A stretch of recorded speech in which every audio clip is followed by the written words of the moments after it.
Welcome everyone to the TBD podcast. It's the to be determined, and the reason what that is about. It's we want to share our journey with coming from nothing in a business and building that business up into a successful business, into being what we want to be, into like achieving that. And what we want to do is bring people along and kind of share our struggles, share our wins, and share all that kind of thing. And today we're with a wonderful guest named Jimmy Esparza out of Yuma. And welcome, Jimmy. How are you? Pretty good, man. Thank you very much for the invite. I really appreciate it, Stockton. Honestly, I'm grateful to be here, part of your show. I heard a lot of great things from you. From our mutual friend. So awesome. Thanks, man. I appreciate the space. I really do. I know you're a busy man too. So appreciate you coming out. And this has kind of been kind of a fun process for me, like launching this and kind of getting it going, and like doing because I come from an installing background. Okay. So launching like the sales side or the even social media side of it, and like getting comfortable on camera and that kind of thing has just been a fun process and a fun learning process. So, but we'll go over a couple of topics we want to talk about today. Is like why solar, why we're in solar, why it's one of the best industries, building a sales team, what the motivations that we need to find, and what the people we need to find to build a great sales team, and then social media. Is it important? How important is it for a sales leader and for people in general, and how to use that, and then how to find the good people, and how do good people find you?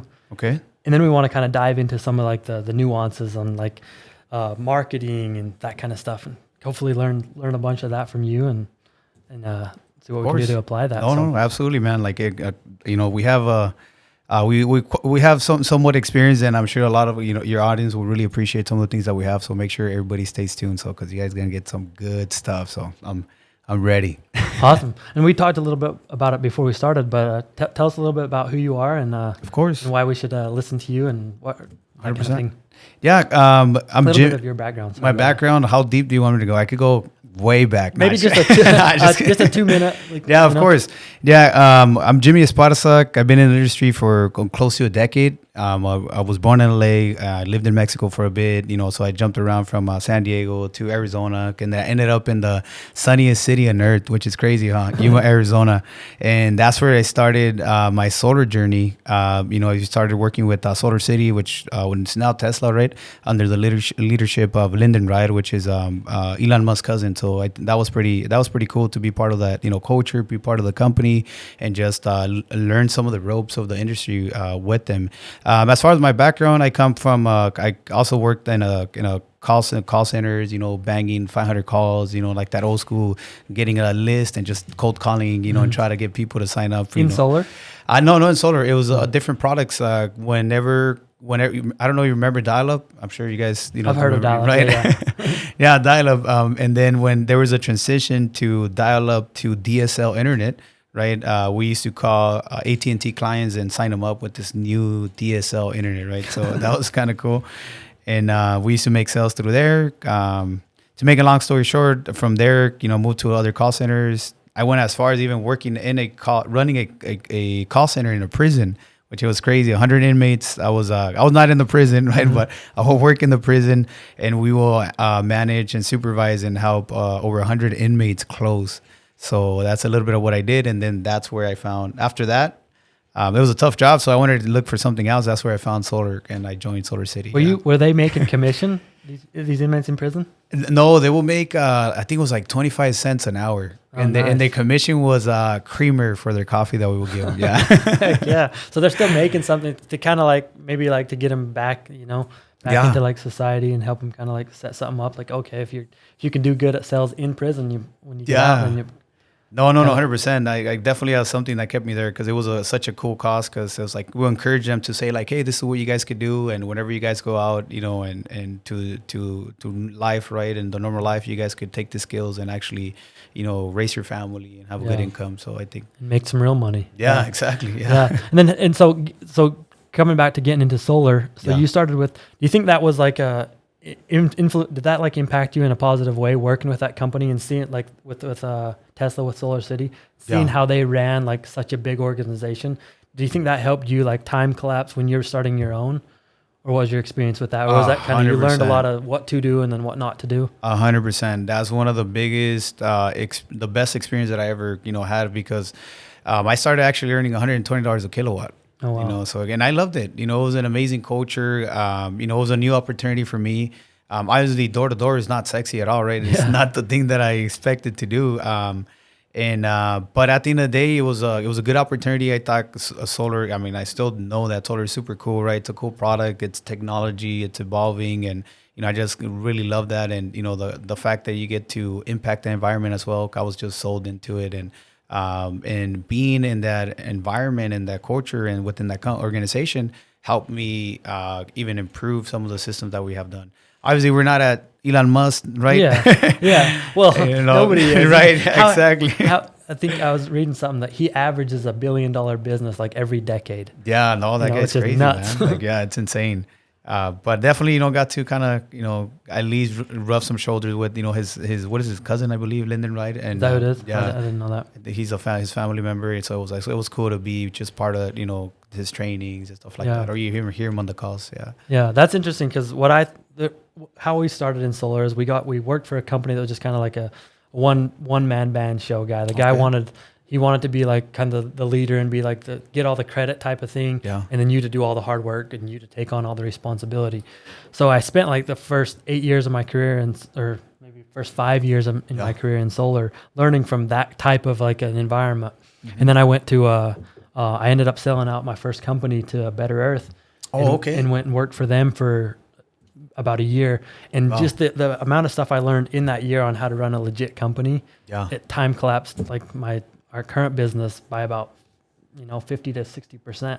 And just 100%. The stuff I learned, do it legit, and it might take more in the upfront process, but long term it's going to set you up 1,000%, 1,000 times ahead. So that's why I was wondering if that's just kind of the same thing with you with working with Tesla, working with Solar City to coming back into your own.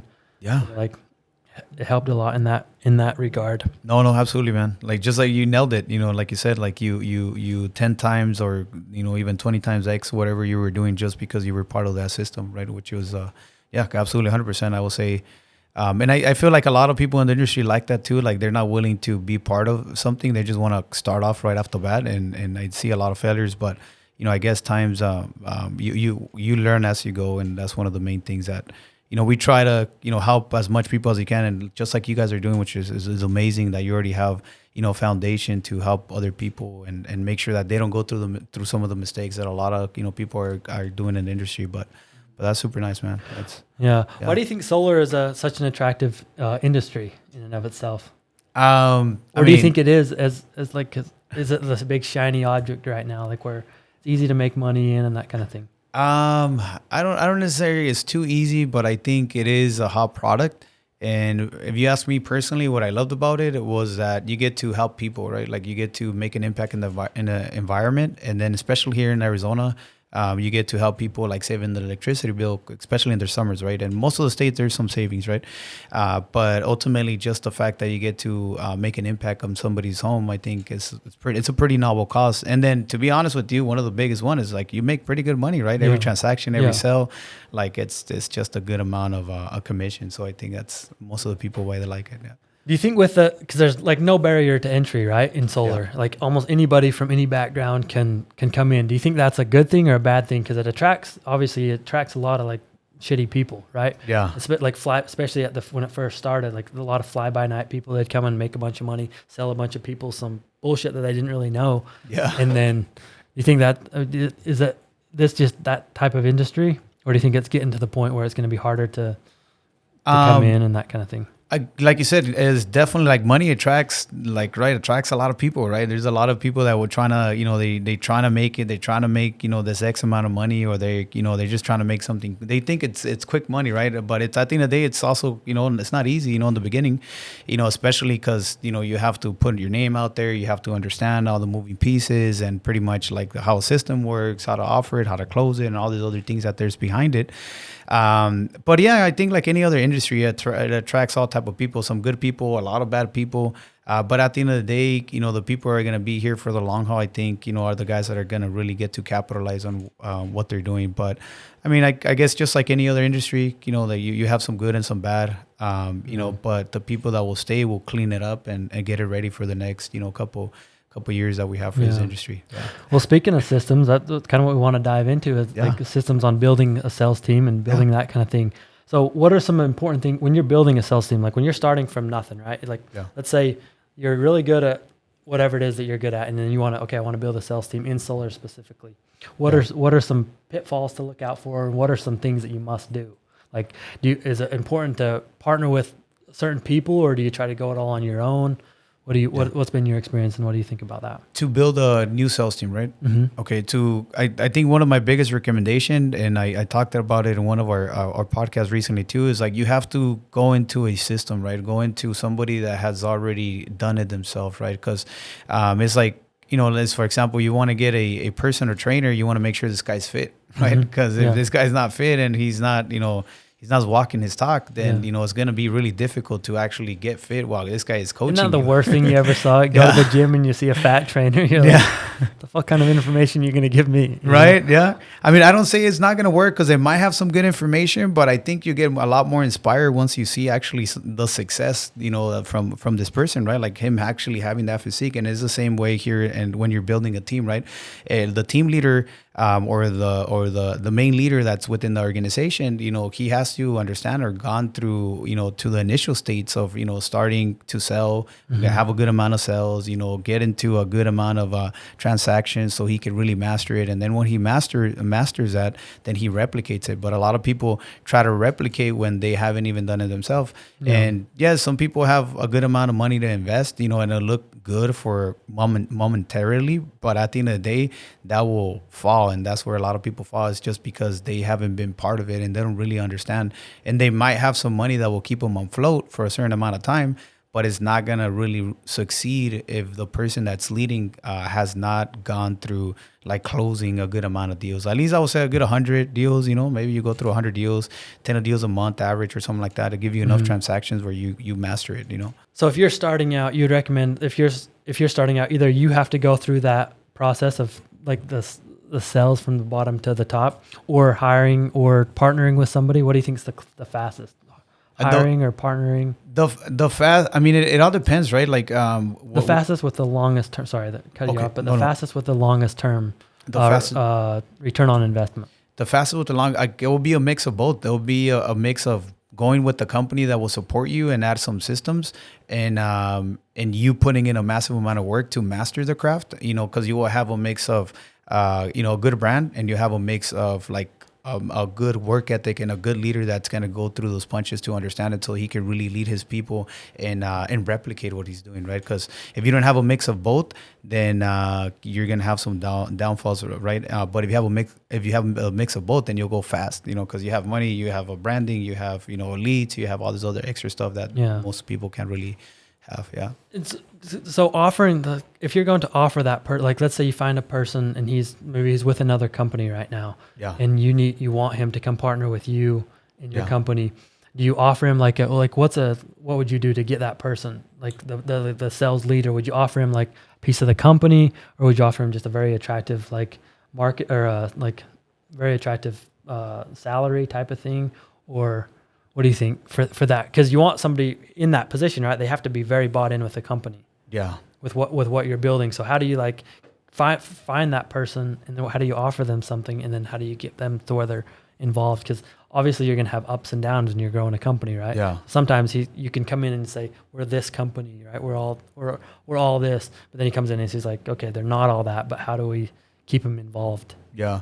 I think a good way to approach it is talk about the vision, right? And what's the vision of the company? Why are you doing what you're doing? And obviously giving something competitive, right? Do market research and see, what this person is looking for. Like, hey, are you the guy that's looking out for a salary plus commission, or you're a guy that's fully driven of commission? Which to me, in my sense, right, if I will talk to this person, it makes a lot more sense that you get you get paid for the amount of work that you're actually doing. And if you know you're a hard worker and you know you're somebody that's really going to take things to a whole different level, then, that's the best route that you could take. But then I also understand that maybe you're not in the best financial situation. So I might, I could give you, a decent salary where you could add in, plus the commissions, plus the you get incentivized for how you're pushing and how you're growing like the business. And I think it ties in with what they're kind of looking for. So you kind of customize it based on the feedback that you're getting for the person.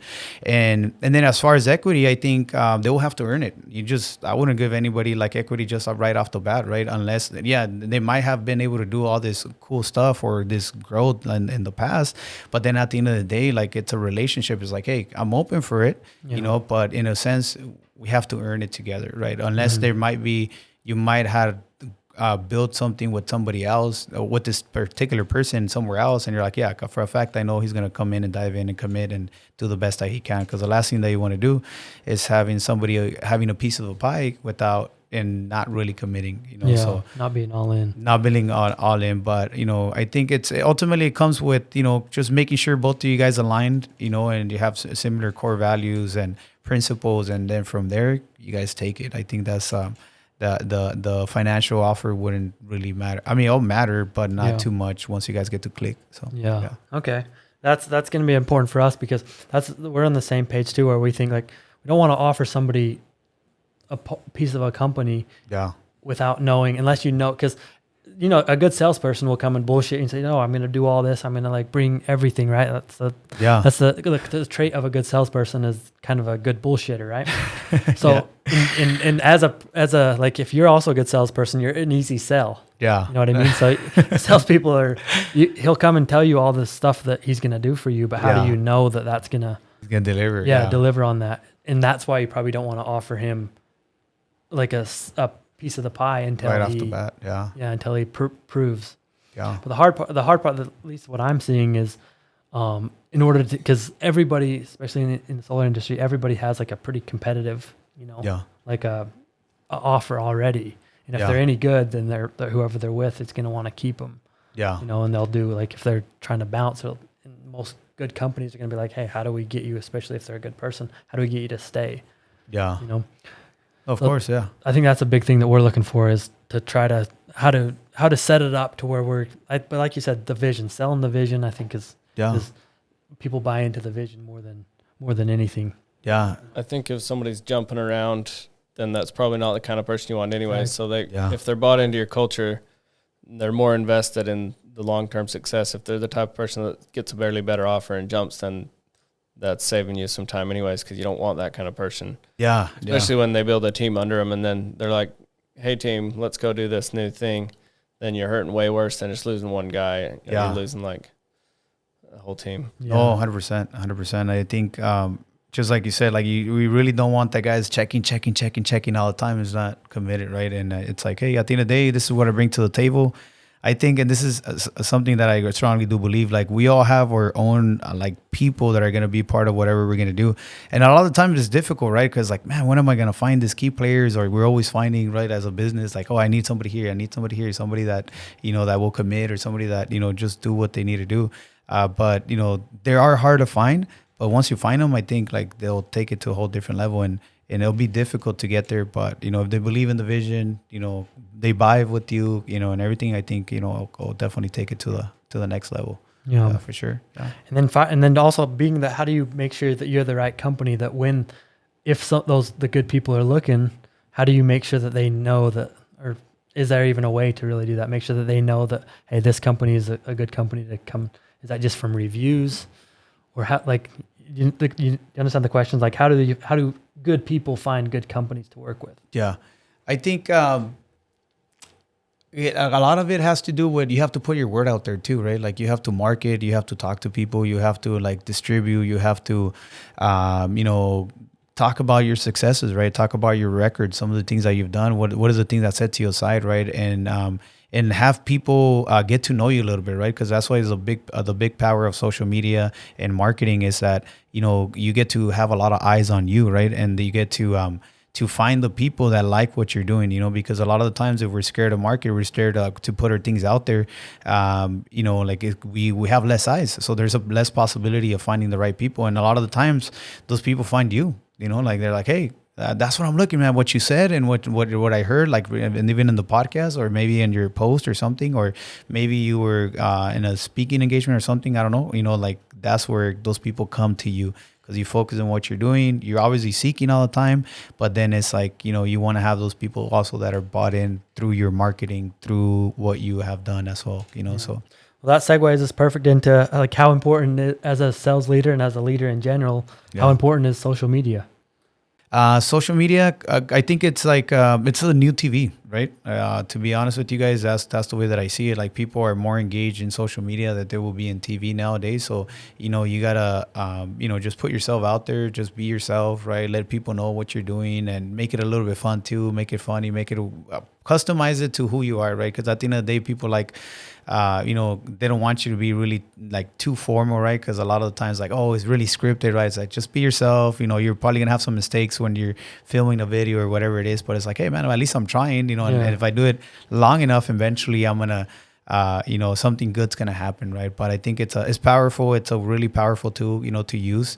And to market and to even attract talent and even to get sales for salespeople. Like, I think that's the way to approach it. But, the biggest thing is like, you don't want to also do something that you're really not, that when somebody gets to meet you, like you're totally a different person. Like, I think that's a turnoff, right?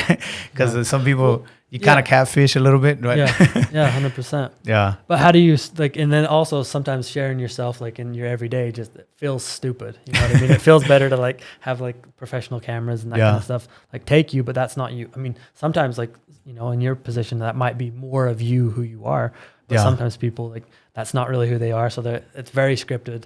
But how do you like, get past that like fear, and especially if you have a lot of, not him, but if you have a lot of like family members and like that kind of thing, they'll talk shit, especially if, as you're coming up, they're like, "Who do you think you are posting that? You look fat," or you just fuck it, run it up the flagpole. At the end of the day, I really. Yeah, I'm doing my best, and I really don't give a shit, to be honest with you. It's like, hey, I'm posting this. I know I'm going to make an impact. The way that I think about it is like, I want to be the guy that I wanted to be 10 years ago, right? And I feel like I am that guy, that I dreamed of and I inspired to be, when I was younger. So to me, it's like, shit, man, if I would have seen myself 10 years, I would go back 10 years or 5 years from now, like I would have been like, man, I would have been following myself, liking the stuff, because it makes a huge impact, right? Because I used to follow those other guys way back in the day that, they used to post like a lifestyle. They used to post like, trips. They used to post like, what they do for a living. And I thought it was super cool. I was like, damn, I think I want to make money. I want to travel. I want to have a good lifestyle. I want to have a family. I want to just better myself ultimately, right?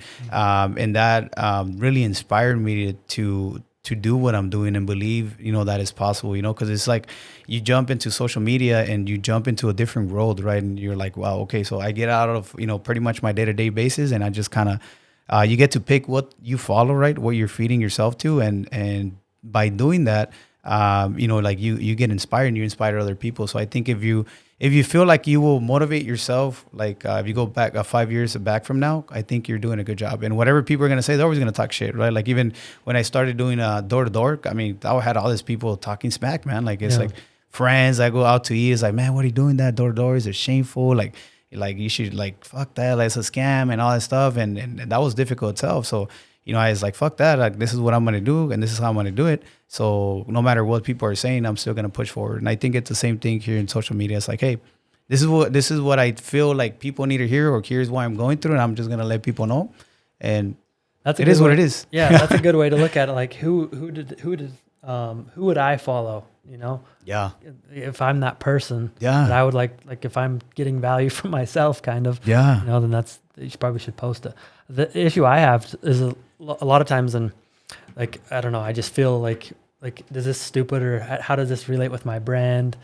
How does this relate with who I'm trying to like present to the world? Because at the end of the day, that's who you are. You're trying to present who you are in an authentic way to the world. And there's no better tool than that, right? Yeah. But how do you like what's like flexing and what's like actually like I am doing this, like.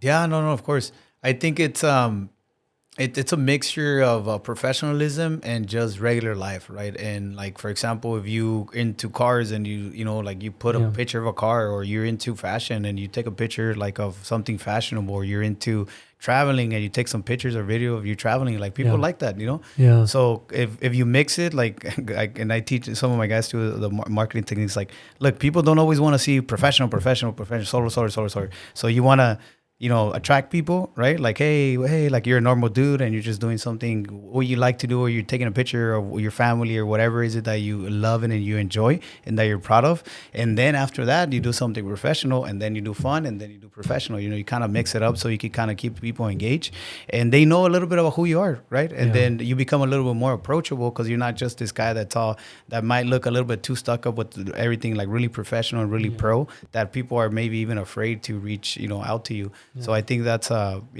think that's the way that I do it. That's the way that I teach people, our guys as well, and it has worked out. And that's the way that I do it. How did you get started in Instagram, and then how did you grow to where you're at now? How did I start in social media? Honestly, it was for me it was like a dating app, So my wife's gonna I'm just kidding. But it was to me it was like I had to put myself out there, right? Like I was dating, so I was like, hey, this is me, right? And I was not necessarily flexing literally, but in a way it's like, hey, what would, if I would date, like what would girls would want to see from a guy, right? Good looking guy that this is how it always starts. Like all the good sales guys going to start with, like, they start with trying to get girls and go from there. No, yeah, that's how it started, man. And then I was like, oh, this works. So I was like, okay, cool. How long you been building yours? My personal brand, I think it has been since I was like in high school, I believe. I started building like into my personal, but like I said, it was for dating first, and then it was like, then I was like, oh, I could use this for customers, right? And then customers would tell me, when I would be at their doors, oh yeah, I seen you, you went to that party, or you went out here. I was like, oh yeah, that was me. I was like, oh, okay, cool. And then we have something to talk about, and then I'll get them to, okay, make sure you follow me. Hey, yeah, let me follow you, man. Like, let me send you, you could see some of my stuff.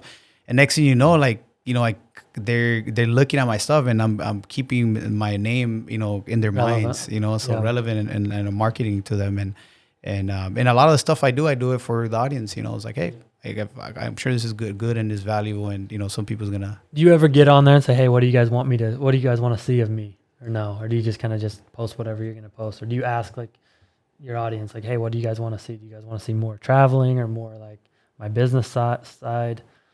Or no, not really. Yes. What I ask about is more like because I'm intentional also in my social media, and I'm pushing, like I'm trying to help entrepreneurs and people that are in sales, and then I also through my social medias I'm trying to we generate leads for sales guys, and also we recruit people through those social media. So I try to target specifically to that and mold to that. Mm-hmm. And then I go live and I ask people too, like, hey, you guys have any questions? Let me know, but I still try to keep it with my intentional, what I'm trying to do, right? Intentional, but then also customize it a little bit towards them as well. I think it's. Do you have like a formula, like I post this much, just playful stuff, this much professional stuff? Like, is there a set amount, or it's kind of just natural to you? You're just doing it as you go? It became kind of natural, but then when I started, it was like that, like something that I think is fun and people will find like it's kind of like I could attract their eyes, and then professional, and then something fun, and then professional, and it's sad to say, but a lot of people get attracted through like money stuff, fancy cars, all this stuff, and especially sales guys, right? Like they want to see it because they want to make money, right? They're excited, and that's what I will get excited, if I wanted to start, bettering my life and having some money to pay my bills, so. Yeah, 100%. Yeah. That kind of segues right into like getting on. Do you think it's like, I see that you're on Forbes and I think Inns. How did you go about getting, is that something like that people should like try to do? Especially if they're going to become a sales leader, is that something to like reach for, and how did you do it? Yeah, no, of course.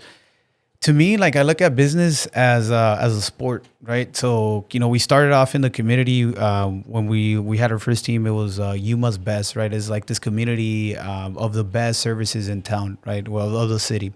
So we started off there and we're like, oh, cool, let's shoot for that, right? Let's set a goal, to something small in the community. Let's try to win it. Let's try to do our best. Have the team excited about this, and also let them know why it's important, because our customers want to see us there. And if they see that we won the best, the solar service in the community and in the city, I'm sure they're going to be proud of that, and they're going to feel safe making a transaction with us, right? So I start off with that, and then we did that multiple times, and then we're like, hey, let's go to the next league. It's kind of getting, I don't want to say boring, but it's like, hey, okay, this is getting easy, so what's next, right? And then from there, we're like, hey, what about Inc. 5000? What about Forbes? And I was like, oh, yeah, it's kind of like on the higher rankings, but it's like, hey, why not? Because if we push towards those levels, if we just get to add more value to our customers, and we get to add more value to the people that work with us, so it's like, I'm sure they're going to be proud of that, and they could kind of brag, like, yeah, my company's Inc. 5000, the Forbes and stuff like that. And it pushes us to get to different levels in the organization, and it makes it fun, and you get to be in this other league in business, and and ultimately, like, it just helps, and I like it too. Good recognition too. And then do you bring like your whole team there? Is it like a team effort? Like, hey, we're in Forbes now. Do you, like I guess do they bring you out to like a shooting spot where you?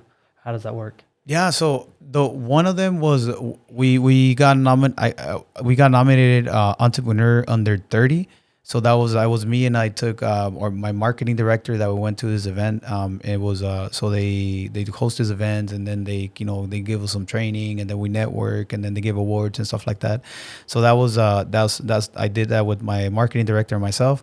And then we got published in an article through Forbes, and that was obviously the whole team, right? Like, it was a team, and it was my personal brand, and then also the organization, and then obviously we celebrate as a team, and then there is the Inc. 5000 Gala, where we could take everybody, our whole team and everything like that. But at the end of the day, it's a team effort. Like, it's not just my effort, like, yeah. That's what I was wondering. Is like, is there a way that you can bring your whole team? Is that like a team goal, or is that more like a personal goal?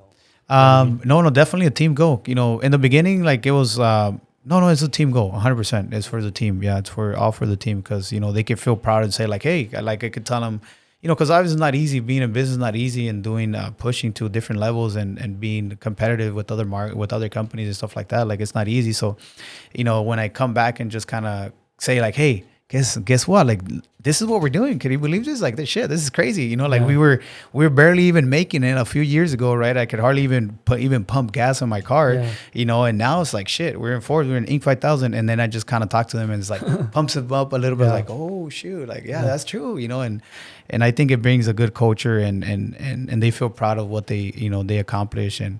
And yeah, that is one of the coolest things, is like, especially coming from like nothing. I remember when I first moved down here, I couldn't even, I like, Adam, I'd never even dreamed that I would spend over $1,000 for rent. Like, I was like, no way, I could never, And then now, I mean, you wish you could spend $1,000 is like, nothing crazy, Yeah. So just the levels of growth. And I think that also comes down to like being in the right spots, being where there is money. Yeah. And being around people that have money. Because like I was telling you before the podcast, like, when I came down here, I saw a lot of people in shape, and a lot of people drive nice cars. There's a lot of nice places around here, especially coming from Utah. There's not a lot of like dreary, and like sunshine doesn't shine a lot. Yeah. It's just, there's nothing nice really there. I mean, there's obviously nice places, but there's not like just like in Scottsdale, there's a lot of nice things. Just within like 5 minutes, you'll see $100,000 car all the time. Yeah. For sure. And then seeing those things that, okay, like, if everybody can do it, then maybe I can do it, and then reaching for that. And then you start rubbing shoulder with this guys, right? Like, it's like, damn, like, this guy's pretty close to me. Wow, you're a multimillionaire. It's like, yeah. And you see, like, oh, that's where you drive. That's super cool. Like, you definitely get inspired through that. Like, 100%. I think you nailed it with that. Yeah. Heck yeah, man. Well, what type of people do you think do perfect in sales? What kind of people are, like, what are salespeople?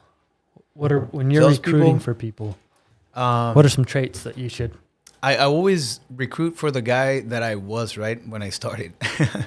So if I go back to the lifestyle that I had and what I wanted and some of my goals, is I just really wanted to make more money, right? I wanted to drive the nice car. I wanted to have the pretty a girlfriend, which, I do, amazing wife, pretty pretty wife. So, that's what I inspired, right? To have a, pretty wife, have a car, have a house, and, just be able to, to pay my bills and travel and stuff like that, right? So I think that most of the guys are in it, at the beginning it's for the shiny stuff, right? Like I want to have the shiny stuff. I want to make money and I want to just party and I want to do all this crazy stuff.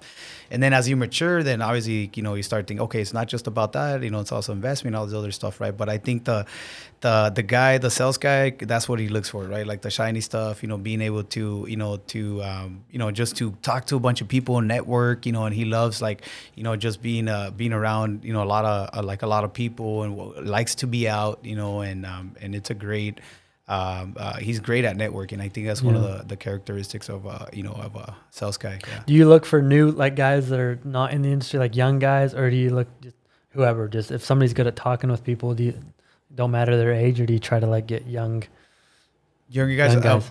So, I mean, it all depends, right? Like I think what I look for is somebody who's humble, right? As long as you're humble, you're willing to learn, and you have a work ethic. Those are the main things that I know is gonna make you successful, right? So I always kind of look at it, and whenever I speak to somebody or my recruiters is trying to recruit somebody, or even myself trying to recruit somebody, it's I just really like have a conversation. It's like, is this guy willing to work, or he's comes with a big ego and he thinks like he knows it all and he's gonna, he has his own ways and this and that. And if I look into it, it's like, hey, you know what? This guy is humble, like he's willing to listen and he's willing to put a massive amount of work, like. That's the key recipe, and that's pretty much not necessarily too much in the age, but it seems like like within the industry, obviously somebody who's a little bit younger has that a little more rush to go out and get it. But I mean, I don't really discriminate. No, yeah. Well, then managing these guys, like, are you managing them every day? Like, do you meet with your team every day? Is it once a week? When you're as far as a sales leader, are you meeting with them? How often do you meet with these guys? Because a lot of them are 1099 employees. So they're kind of their own little business, but you as the leader, you have to make sure they're actually producing because, if you're being in business, you have to be self-motivating. A lot of people, they're not really, you know what I mean? Yeah. So how often are you meeting with them and how do you manage them? So we have meetings with Tuesdays and Thursdays. So our sales leaders have meetings with these guys twice a week. And then even there's sometimes if there's a topic that they need to talk to, they rally everybody up, and say we meet like, maybe an extra day, but those are like the meetings that they have scheduled. And then I meet with my leaders once a week. Once a week, we pretty much follow up with the expectations, what happened last week, what happened this week. And then obviously then after that, I meet with other departments within the organization. But with my sales guys, I try to meet like once a week or even once a week or twice a week. It all depends, how busy we are. So that's what we try to do with them. Yeah. And so and then are you like, do you send them off to like courses, like sales training courses? Do you bring trainers in? Yeah. Or is that something you say, okay, if we hit this much, then we'll bring somebody in or we'll send you here? How do you like incentivize them that way? Yeah. We bring, we have brought in guest speakers and, to our meetings. We also have, we've done like incentives, like getaways, yacht parties and all this stuff to build the culture, and to, make it fun. And so the guys could be more engaged and they can see that obviously we care about them and we're trying to help them, not just financially, but also like we're creating like a family of work, and we invest into bettering their mindset as well to help them get to a sustainable, not just make money, but also be able to sustain that, right? And be able to have like a career where they could, trust the company and, and be bought in with the vision. Yeah. Yeah. Because the more they invest, the more they invest in their personal life, but that's tied in with your business, the better it's going to be for you as a business owner and them. Yeah. 100%. That's one of the big reasons why I like solar is because like every level is helping. Like the first level when you're selling, you're helping the customer either save, go green or save money. That's a big thing. And then in return for that, the sales guy can make good money and then he can pay for whatever he wants with his family. And then the installer can make good money and he can pay for his family. And then also the government makes a little bit of money, right? So it's like one of those things that like everybody that's involved, it's like a win-win for almost everybody. Yeah. Especially if you do it right. There's a lot of people that get obviously fucked. Yeah. Because of the companies and just like the type of people that the industry attracts, so to speak. But No, definitely. The guys gotta, they also gotta do their homework, and just, and then once they're in it, commit. I think that's one of the main things. They gotta commit to what they're doing. Make a choice. You feel you get a good feeling. You do your research. On who you're gonna be working with, and just run with it, and be humble, be willing to learn, be willing to go through the punches. I think that's the biggest thing, and just commit to it and just go at it, and they'll have a pretty successful, career. Yeah. Nice, man. We'll jump into lead generation real quick, and kind of like what do you do to generate leads for your guys, and then what do you like? How do you track that?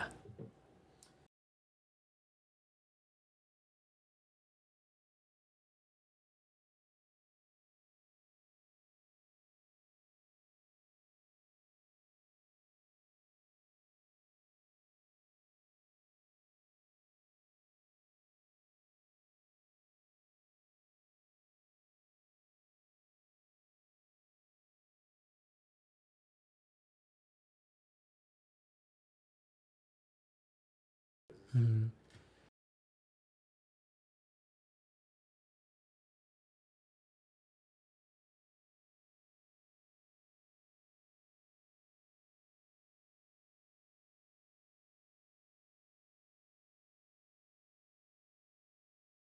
Do you think door to door is ever going to go away in solar? Do you think it's going to go all like kind of over the phone, or do you think there's always going to be that market? I think is gonna. I mean, what's a better like long term investment? Would it be better to invest in, a virtual sales group, or would it be better to do? So it all depends on the stage of the company, right? I think door to door is amazing way to learn the skill of selling, because it's tough, right? It's especially here in Arizona, it's super hot. I mean, I don't know how you guys did it. You guys come from Utah, like I was gonna ask you, hey, wow, that's crazy, but when you're a company that's starting and you don't have a lot of funds, like door to door is the way to do it. Yeah. Because one, you're going to learn a lot. Second, like if you don't have the funds, that's the best way to, bring in money with a little bit of overhead, right? Like you just got to go and spend time and take a few guys and go out and close deals. But if you're kind of like a more mature company and you're probably like within a year, 2 years, and a good profitable company and at least made $1 million, within the industry, I think you should invest, a good percentage of your profits into innovating and transitioning to for over the phone and virtual, because eventually there's gonna be a wave coming. I believe it's within 5 to 7 years where people are gonna just place an order online, and where the reps are gonna be transitioned to customer service and a little bit of sales, because they're just gonna talk. They're gonna place an order and they're gonna try to close them if they didn't place the full order, or they're gonna call them and service them and make sure that they follow through the whole process. So I really strongly believe that, and I'm invested towards that, and that's where we're working in some of the technology that we're doing. But then again, it all depends the budget of the business, because some guys try to do this, and they go out of business, too soon, or some guys try to do everything starting, and it's like, no, like, you gotta understand where you're at and what you're capable of doing, and then you slowly move towards that, because you definitely don't want to put all your eggs in one basket within the organization, right? I think a lot of people get misled with this saying that put your eggs in one basket. Doesn't mean that you're doing all this business, right? But you could build multiple businesses within your business, right? With different channels of sales and engines. But I think it just depends where the company's at, like what stage are they at and how much can they invest. But they definitely should give it a shot, if they can. Yeah. Nice. That's super good information for us, because that's kind of where we are right now. It's like, where do we kind of like put all of our energy and time? Yeah. Is it in just door to door? Should we just hire people for door to door? Should we go toward like online lead generation, that kind of thing? And then how do you also make sure you're getting good quality leads, right? Are you guys generating your own leads, or are you using lead generation companies for that? In the beginning, we use lead generation companies, and then a lot of them were shared leads, even though it's exclusive leads and all that stuff, right? So it's like, pissed me off so much, that I was like, screw that, I'm gonna make my own marketing team, right? And that's how my marketing team started, like in year 2, and I just started to develop the marketing team, which included somebody to help me market and somebody to help me generate leads and make phone calls for the closers and get all this data so we could have enough clients. So that's how I transitioned towards like running ads, making cold calls, and making calls from data that we had. So speaking of this, did you just have you just have like a group of guys that you're kind of like your boys, and then you kind of like, how did you know, like, or how did you get into like marketing? Okay, I'm going to build a marketing thing. And then did you go hire people for that, or did you kind of just, you learn marketing yourself? You know what? The crazy thing is that, or do you have boys around you that they know somebody who knows somebody, and then you hired them? no, you know what is like, I first hired somebody that was good at designing and taking photos, and then we just worked together. And I was a marketing director, and when I started building, because that's another channel within the business that we're building, another department. But I was the head of the department, so I was meeting guys. I was paying to be in front of the biggest marketers, and I was learning. Love networking. Yeah, and then I connected the guy that I was training and that was behind me and assisting me with the department, and I plugged him in with him, and I have him learn. And then I had another guy build within the team, and then we build a whole team behind it. But in the sense, I was still like leading the department, because I was seeking into, okay, what's the news, what's the best, and who's doing the biggest, and then I plugged them in with them, and they run off with it. Yeah. When you say you're spending like time and getting in front of all these the big marketers, is that like events and stuff? You go attend like as many events and stuff and try to network that way, or how do you normally do that? Yeah. I went into events like, like for example, I got tons of value. D2D, the Door to Door from Sam Tiger. He's a really good friend of ours. Got to be around him too, and some of the things that he brings to the table. I'll definitely learn from him. And then SolarCon, obviously, got to see some of the things that some of these guys are doing, the bigger companies, and I just seen, okay, so this guy is working with this guy. And okay, so it means that, he has helped him. So I was like, okay, how can I hire you, right? And obviously pay the premium, have him teach me, and then I replicate it, and then we take off from there. But I still, even sometimes we contract out of our department, and have other people, like, for example, like we even did a documentary, but that wasn't part of, it was a collaboration of our marketing team with this other marketing company that does like videos for like artists, like Mexican artists and stuff like that. And then we hired them and we collaborated, and then we did a full documentary of some of the things that we're doing. So that's awesome, man.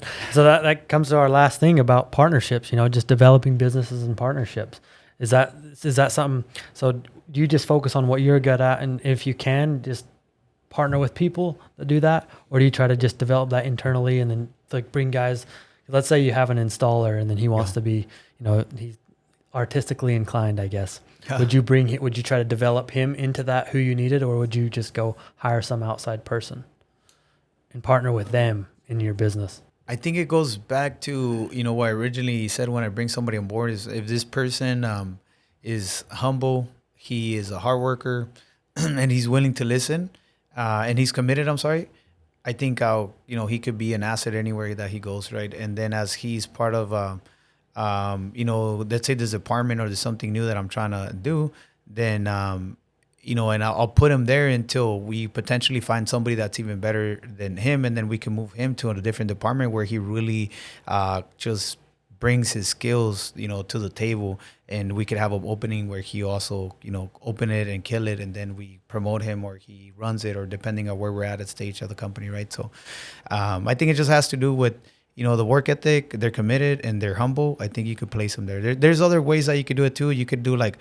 there's the DISC survey that you could do. Is from Tony Robbins. I don't know if you guys heard about it. So you could kind of see like, where is he more an operational guy, or he's more of a sales guy, right? So, and you could kind of determine based on this survey too. And it's like, okay, I'm gonna place him here. I can tell you're big on investing in yourself. That's a big thing growing, especially if you have a lot of brothers and stuff. They're always like talking like, why would you pay for that? Like, I'll teach you or something like that, So investing in yourself, as you can see, is like, I'll tell the people, investing in yourself, as you can see, is a winning strategy. The more you invest in yourself, you're saving yourself time by time collapsing, because you're learning from an expert. So with that, I hope all you guys got some great information. I appreciate you coming out. Thank you guys. Do you have any last words you want to say, or anything you want to plug?